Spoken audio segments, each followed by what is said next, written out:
তত্ত্বাবধায়ক সরকার ব্যবস্থা পুনর্বহালের রায়কে স্বাগত জানিয়ে জামায়াত ইসলামী সহকারী সেক্রেটারি এহসানুল মাহবুব জুবায়ের বলেন, আসন্ন জাতীয় নির্বাচন বিগত দিনের মতো পাতানো করতে চাইলে জনগণকে সাথে নিয়ে তা প্রতিহত করবে জামাত।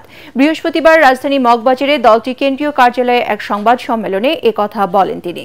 তত্ত্বাবধায়ক সরকারবিহীন বিগত নির্বাচনগুলো কলঙ্কিত নির্বাচন হিসাবে ইতিহাসে চিহ্নিত হয়েছে বলে মন্তব্য করে তিনি বলেন, ঐতিহাসিক এ রায়ে গণতন্ত্র তার ইতিবাচক ধারায় ফিরে আসবে।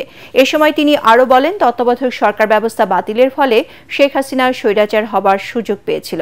বলেন, তত্ত্বাবধায়ক সরকার ব্যবস্থার থিওরি প্রবর্তন করেছিলেন জামায়াত ইসলামীর প্রয়াত সাবেক আমির অধ্যাপক গোলাম আজম।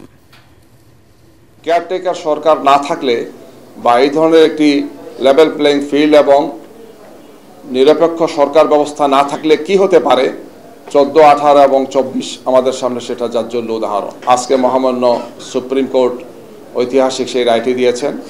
এই রায়ের মাধ্যমে কেয়ারটেকার সরকার বাংলাদেশে আবার পুনঃপ্রতিষ্ঠিত হলো। জাতির এই ক্রান্তি লগ্নে কেয়ারটেকার সরকার পুনঃপ্রতিষ্ঠা হওয়ার মাধ্যমে আমরা মনে করি যে গণতন্ত্র তার ইতিবাচক ধারায় ফিরে আসবে। বাংলাদেশের মানুষ তার ভোটাধিকার নিয়ে আর সন্দেহের মধ্যে থাকবে না। একটি সরকারের 5 বছর পূর্ণ হওয়ার পর কেয়ারটেকার সরকার প্রতিষ্ঠিত হবে এবং জনগণ ভোট দেওয়ার মতো একটি সুন্দর পরিবেশ পাবে।